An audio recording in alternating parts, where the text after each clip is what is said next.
this is Farmer Joey, and we're at Sunflower Farm with the baby goats.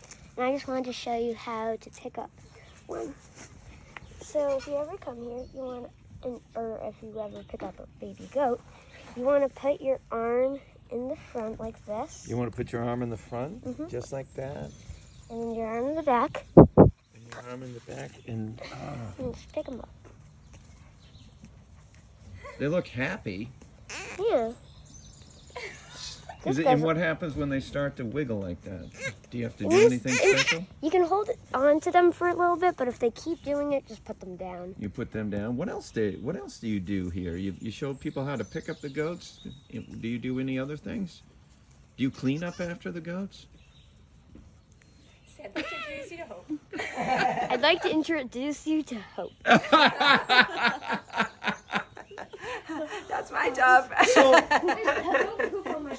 So Hope, tell us what you do here.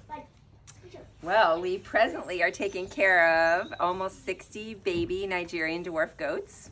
And this is baby goat season, and then we kind of shift into cheese making season and make a whole lot of products from the milk of the mothers. Yogurt and fudge and truffles and chev and feta. But right now everybody's mostly focused on these little sweeties and holding them like these guys love to come and do. My nipple.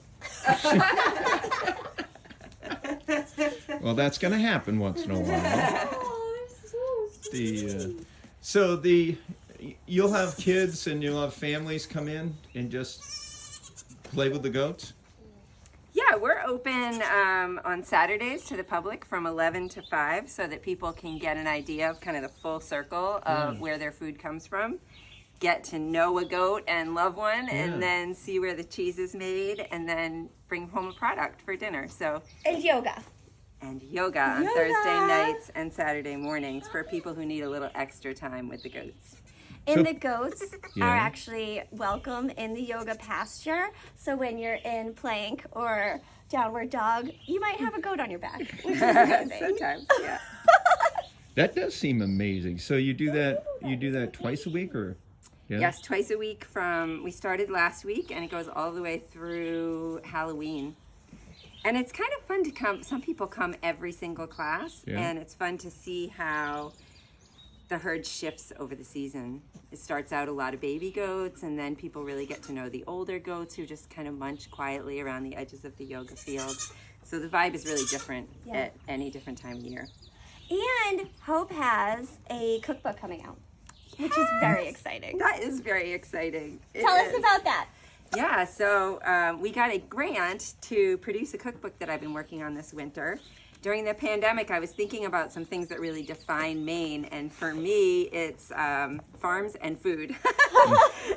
So it's a cookbook celebrating small farms in Maine with a guide to all the goat dairy farms in Maine so that people can go directly to the farm or a farmer's market, pick up some chev, and then use it in the recipes that were contributed by some serious top chefs all around the state, and also just by farm friends who wanted to submit a chev related recipe. So I'm really excited to get that out. And the best news about it is that because we got the grant to print it, farms will get it for free and then be able to sell that for a profit that they can reinvest in agritourism opportunities to bring people to their farm, like yoga or goat snuggling or whatever they've got going on. So did that at their idea farm. come directly from you?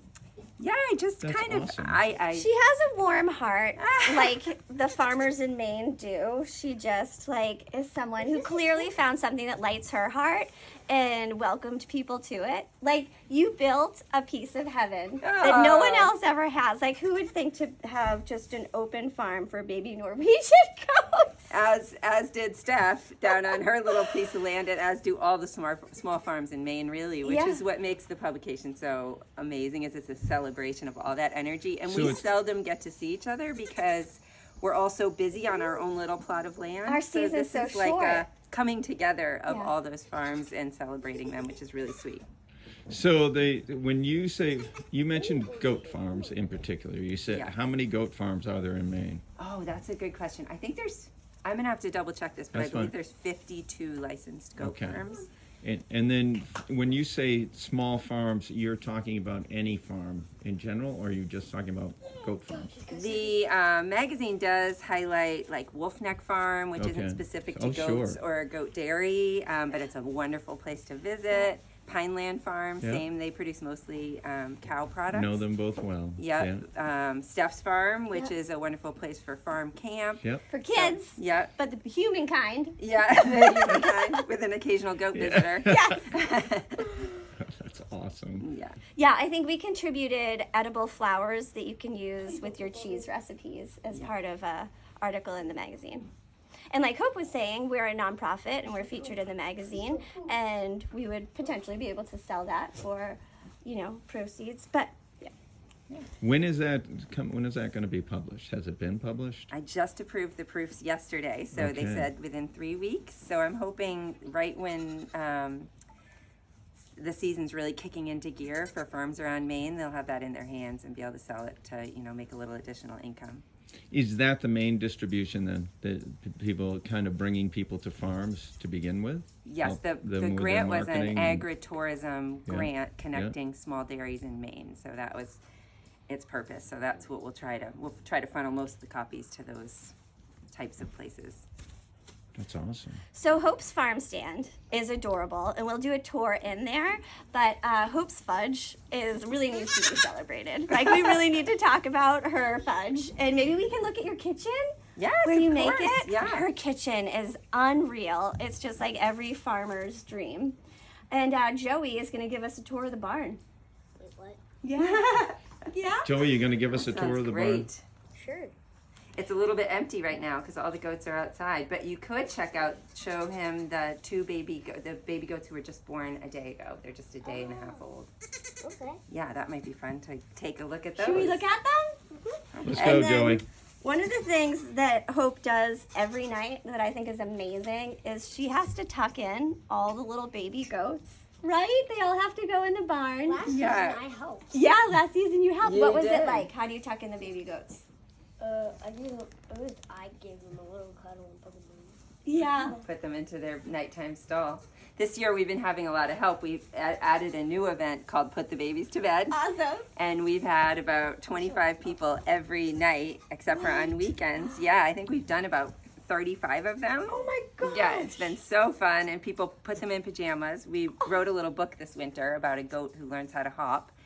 I And we've saw been it. reading them that book That's and amazing. putting them in their stalls, and people have been having a really nice time. Oh, I love it. We're focusing on more intimate groups at the farm so that people really get a nice visit and they don't have to, deal with huge crowds. Yeah. And so we've had a lot of those That's so nice. leading up to opening on weekends. In talking to your husband, you were both teachers at Thornton Academy. Yes, this is our first year Yeah. after 29, 30 years of teaching, doing the farm exclusively. So we're going to give that a shot for a few years, see how it goes.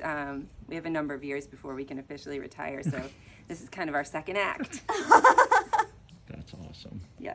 Let's go to the barn. Let's do it. Joey, show them where relationship. you were. All right, Joey, let's go to the barn. Okay.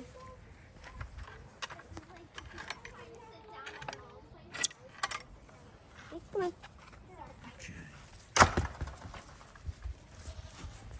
Big barn.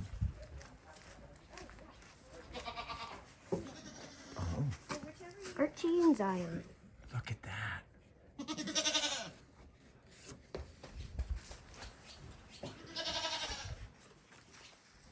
Do you know which one we're supposed to be?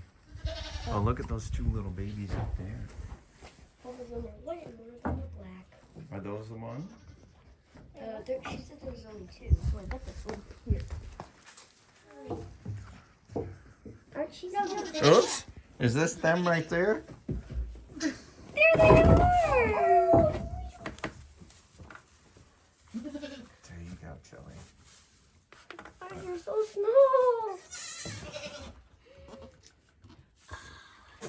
Pick it up to the camera and show camera.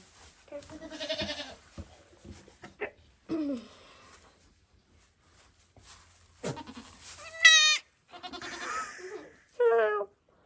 I am Zion. When she talked about tucking the goats in, How do you usually tuck a goat in? In this case, I got either of these or the beds Yeah, where they go sleep on the floor, but I bet they'd prefer the bed. yeah, You could basically just like cuddle them a little. yeah. Hug them a little. Pet them. You want to put them on the bed. Pet them so that they calm down. So that they calm down after being a little bit stressed when I picked them up. And at one point, they'll fall asleep. Don't fall asleep standing up. Don't just lie down in the bed. So the mom's still cleaning them. This is afternoon bath. Afternoon bath. And if you're picking it up and they, let's just say, I don't really know the word for it, but if they're just, well, matting, and you're picking it up, Yep. and you have it in your hands, just let it down so the mom can see her. And the mom seems she's just, she doesn't seem skittish or anything. Used to being around people. That's pretty awesome.